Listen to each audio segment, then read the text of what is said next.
अस्सलामुअलैकुम गाइस, कैसे हैं आप। उम्मीद करता हूं कि आप सब खैरियत से होंगे, खुश होंगे और आबाद होंगे। मेरा नाम है मोहम्मद सुहेल और मैं हूं ज़फ़र इकबाल। और आज हम जिस वीडियो पर रिएक्शन देने जा रहे हैं, इस वीडियो का टाइटल है भारत ने एटम मुल्क के मुंह पर ऐसा थप्पड़ मारा। तो भाई वीडियो देखते हैं। भाई वीडियो तो काफ़ी इंटरेस्टिंग लग रही है, किससे एटमी मुल्क पर भी थप्पड़ मार दिया। तो चलो सबसे पहले वीडियो स्टार्ट करते हैं। अगर वीडियो पसंद आए तो लाइक सब्सक्राइब ज़रूर करें। चलो वीडियो करते हैं शुरू। ये जो इंडिया ने मारा था इधर मिसाइल, क्या कर लिया था आपने? एक एहतजाज, एटमी कुव्वत के मुंह पे थप्पड़ मार के क्या कर लिया था आपने? मिलिट्री को, एस्टेब्लिशमेंट को हार्डवेयर चाहिए था वहाँ से। अब वो हार्डवेयर कैसे आता है? पाकिस्तान चाइना से JF-17 थंडर जो है वो एयरक्राफ्ट्स खरीद रहा है, और JF-17 जो है उसके अंदर जो इंजन्स लगे हुए हैं वो इंजन्स रशिया के अंदर मैन्युफैक्चर होते हैं, और चाइना वो पाकिस्तान को दे नहीं सकता जब तक रशिया उसको इजाज़त ना दे। तो आपको जो आपकी एयरफोर्स का एक बड़ा मेन स्टे बन, ये अस्त्र मिसाइल है क्या? ये एयर टू एयर मिसाइल, हम लोग तो एयर टू एयर ले रहे हैं, इसके और वर्जन्स भी हैं। ये अस्त्र मिसाइल 110 किलोमीटर की रेंज का मिसाइल है।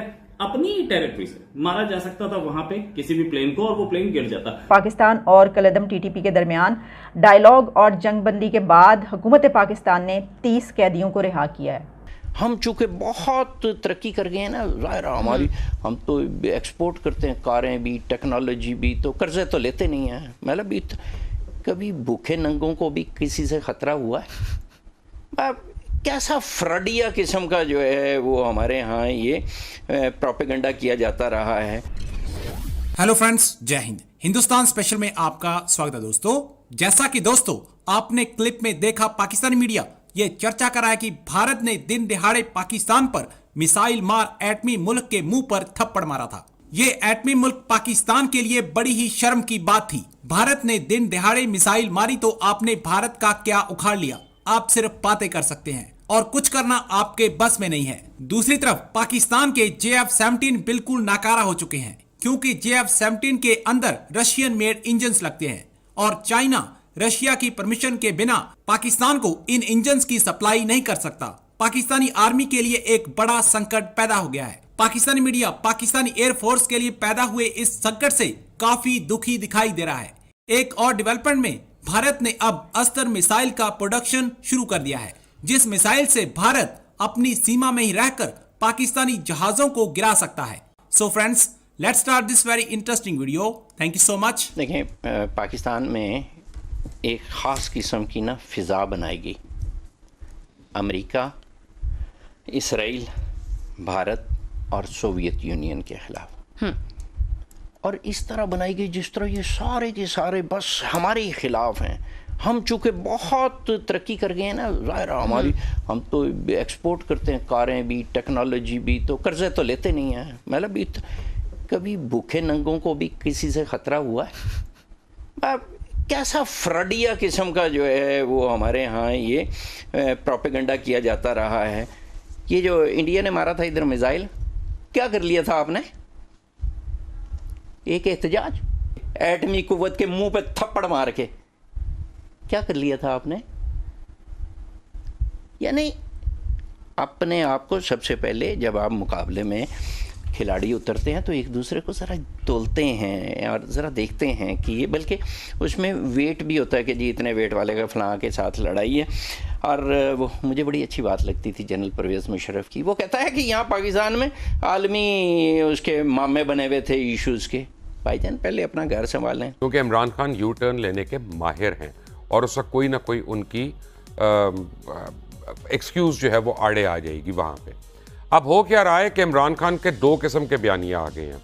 बैरून मुल्क एक और बयानिया है और अंदरून मुल्क एक और बयानिया है। अंदरून मुल्क अमेरिका मुखालिफ बयानिया है।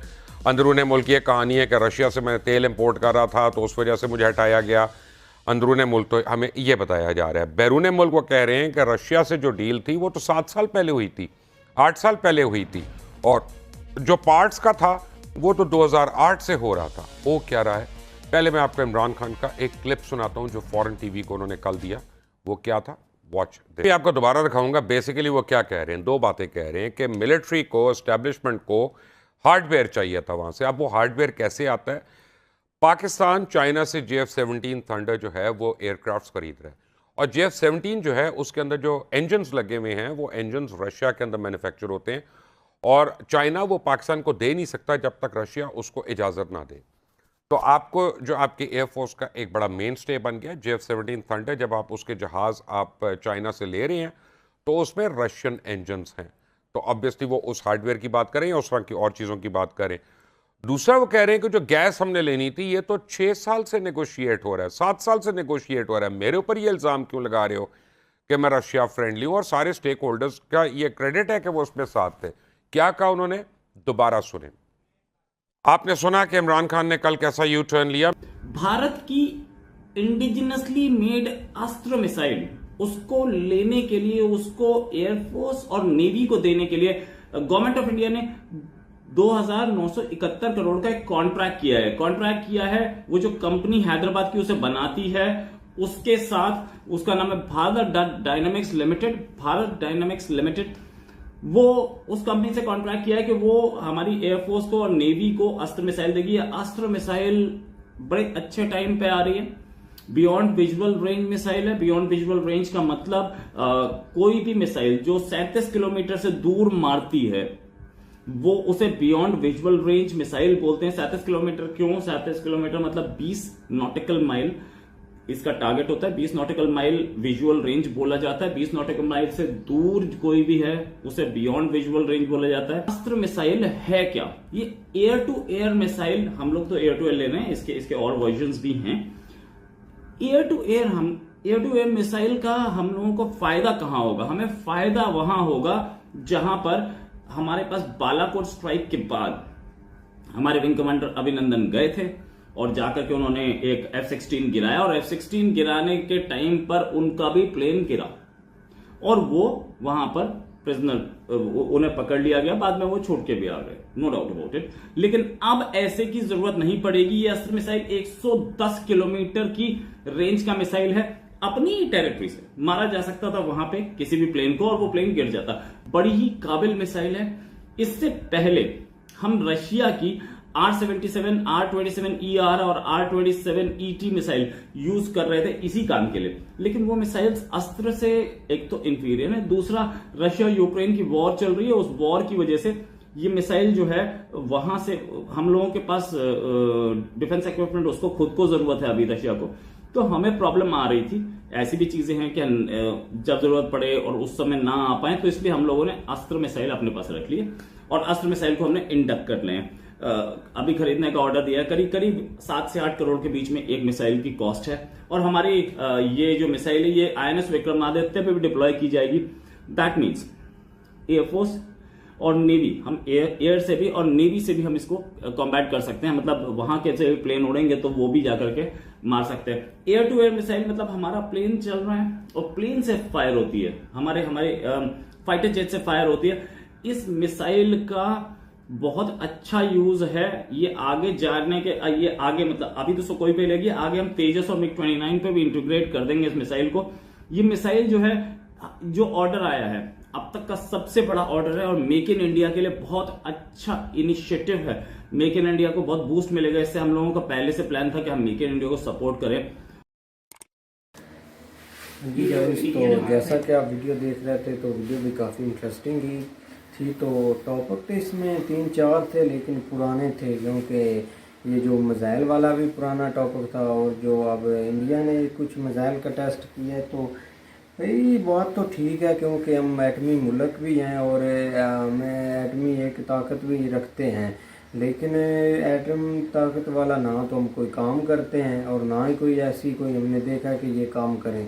क्योंकि रही अब बात चाइना की, तो चाइना तो इनको ना कुछ भी नहीं दे रहा। जो बोलते हैं ना कि चाइना अब इनकी हेल्प करे, वो तो ऐसे ही इनके एकदम से पीछे ही उन्होंने एकदम ही यूटर्न ले लिया कि कोई जो भी ये बोलते हैं वो इनकी बातों पर ना तो एग्री होते हैं ना वो बात इनकी मानना चाहते हैं। क्योंकि पहले हमारे वज़ीर आज़म अभी बने नहीं तो सऊदीया चले गए, उधर से जाकर कुछ पैसे मांगे तो उन्होंने नहीं दिए। फिर दुबई में गए, दुबई ने भी नहीं दिए।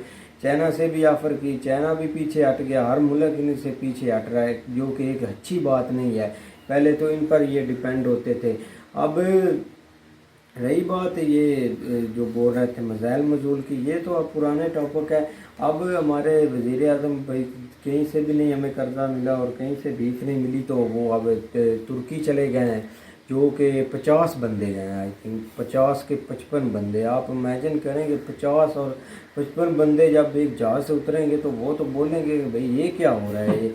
और पता नहीं ना उन्होंने कुछ ऑफ़र कराई और ख़ुद से ये इधर ना हमारी इश्तिहार छपा रहे हैं कि इतनी डीलें होंगी उनसे, इतने हमने कुछ कर लिया। एक ना 10-10 करोड़ देकर पैसे इनसे इश्तिहार छपा रहे हैं, खबरें झूठी छपा रहे हैं कि आपने ऐसा ऐसा छापना है। क्योंकि हाल ही में देखा जाए तो उन्होंने बोला था कि हमारे पास जहर खाने के लिए भी पैसे नहीं हैं, तो अब ये 10-10 करोड़ दे रहे हैं झूठी खबरें के लिए।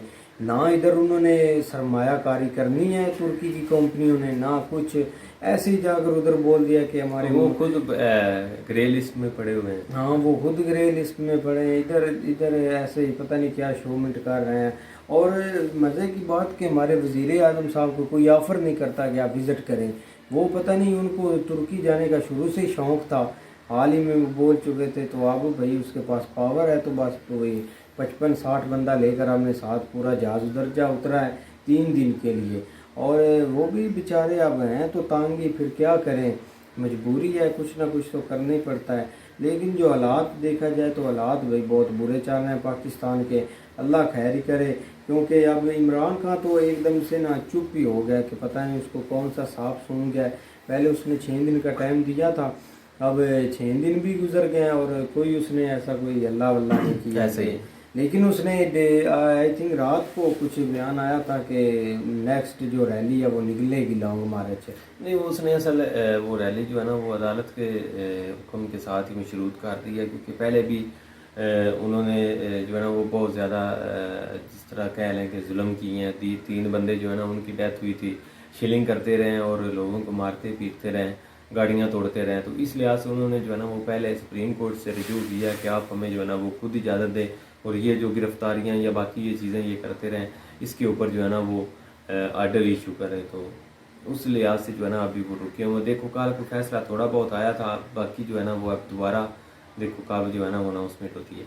तो दूसरी बात करें एटमी मुल्क की, तो वो बिल्कुल जो है ना वो अयाज मीर साहब बैठे हुए हैं, वो बिल्कुल सही बात कर रहे हैं कि आप यहाँ पे जो है ना वो पिछले दहाइयों से जो है ना एक ऐसा बयानिया Soviet Union, Russia, America, India जो है ना वो एक ऐसा बयानिया बनाया हुआ है कि वो पता नहीं हमारे कितने इसराइल अमेरिका जो है ना वो पता नहीं हमारे कितने बड़े दुश्मन हैं, क्योंकि हम और अगर हम नहीं रहेंगे तो वो पता नहीं क्या से क्या हो जाएंगे। तो इस लिहाज से एक ऐसा बयानिया बनाया गया है कि हम पता नहीं बहुत ज़्यादा जो है ना वो तरक्की याफ्ता मुल्क हैं, लोग हमारी तरफ देख रहे हैं। इस तरह की सूरत हाल बनाई गई है कि लोग हमसे जेलस होते हैं, हम कोई भी स्टेप लें। मिसाल के तौर के इन्होंने थोड़ा सा जो है ना वो सिलेबस जो है ना वो आगे पीछे किया है, उसको थोड़ा जो है ना वो इस्लामिक्स जो है ना वो सिलेबस कुछ चीज़ें ऐड की हैं ताकि बच्चों को जो है ना वो मदरसे की बजाय स्कूल के अंदर ही कुछ बहुत सारी चीज़ों को जो है ना पता चल जाए। तो इस लिहाज से भी वो उन्होंने आते ही नई हुकूमत ने ख़त्म किए हैं, तो उसके ऊपर भी एक बयानिया इन्होंने बना दिया है कि भाई वो अमेरिका के हुक्म के ऊपर जो है ना वो ये हुआ है। तो बात करने का मकसद ये है कि कोई भी यहाँ पे कोई सूरत हाल होती है, कोई भी एक गवर्नमेंट लेवल पे कोई काम ऊंच नीच होता तो वो किसी न किसी मुल्क के ऊपर डाल देते हैं कि ये उसके हुक्म पे इन्होंने किया है, फलां के हुक्म पे इन्होंने किया है। लेकिन ये कभी किसी ने नहीं सोचा कि हमारे पास है क्या जो इतने तरक्की याफ्ता ममालिक जो हैं वो हमारे इन मामलात में जो है ना वो इन्वॉल्व हों। उनको दूसरे थोड़े मुल्क नज़र नहीं आ रहे, बाकी पूरा यूरोप बैठा है, कनाडा बैठा है, ऑस्ट्रेलिया बैठा है। खासकर जो है ना वो ये जो सारे कंट्री हैं इनका जो है ना वो एक टफ टाइम देने वाला चाइना और इंडिया बैठा हुआ है। तो उनको अगर प्लानिंग करनी हो या कोई इस तरह की सीन करनी हो तो वो उनमें करें, बजाय इसके कि हमें तो वो खैर सोचते भी नहीं होंगे कि पाकिस्तान की चीज़ क्या है, क्योंकि अभी आपके सामने ही है 1-2 प्राइम मिनिस्टर जो लास्ट हुए हैं तो कभी बाइडेन के कॉल के लिए तड़पते रहे, उसने कॉल नहीं की, कभी विश नहीं किया। साथ ही दूसरा जो है ना वो नया प्राइम मिनिस्टर आया है शहबाज शरीफ, उसके ऊपर भी उन्होंने कोई इस तरह का रिस्पॉन्स नहीं दिया। तो उस लिहाज से जो है ना वो बिल्कुल सही बात कर रहे हैं कि हमें जो है ना इस चीज़ से, इस बयानिए से जो है ना वो जितनी जल्दी हो सके अपनी अवाम को निकालना होगा, हमें खुद निकलना होगा। हमें हमारा मकसद या हमारे मुल्क की जो लाइन है ना वो कोई और है, हमें उस तरफ जो है ना वो फोकस करना चाहिए, तलीम के ऊपर करना चाहिए, तलीम, सेहत और लोगों के खासकर जो है ना वो शऊर लोगों को देना चाहिए कि क्या चीज़ें हैं, रियलिटी उनको दिखानी चाहिए मीडिया के ज़रिए, क्योंकि ये छोटी छोटी चीज़ें जो है ना वो सामने ले के इलेक्शन लालच के तौर पे जो है ना ये चीज़ें ले आते हैं, लेकिन उसका कोई फ़ायदा नहीं होता। तो इस लिहाज से जो है ना इन चीज़ों को ख़त्म करके जो है ना वो मुल्क को आगे जो है ना वो किसी और सिमट जो है ना लेके जाने की ज़रूरत है।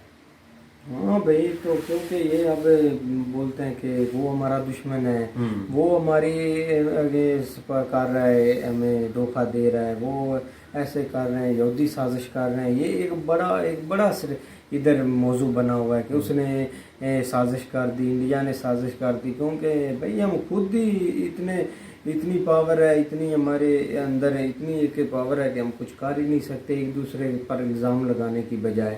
उसने ऐसा अंदर से करते हैं ना, अंदर से करते हैं और इल्ज़ाम दूसरों पर। अब इसराइल को क्या ज़रूरत है साजिश करने की हमारे खिलाफ, और उनको कोई काम नहीं है साजिश के बगैर। आई थिंक इसराइल इनके बारे में सोचता भी नहीं होगा, मैंने नहीं कभी देखा। अब वज़ीर आज़म के बयान आया था कि पाकिस्तान का वफ़द इधर आया है, भाई ये सब अमेरिका करा रहा है इनसे कि आप ऐसा करें, हेट फैलाएं, जो हेट जो फैला रहे हैं इसको ख़त्म करें, जो हम कहते हैं वो करें। तो चलो उम्मीद करते हैं कि आप सबको वीडियो पसंद आएगी। अगर पसंद आए तो लाइक सब्सक्राइब ज़रूर करें और कमेंट में अपनी इजहार ज़रूर करें। तो चलो, अल्लाह हाफ़िज़। अल्लाह।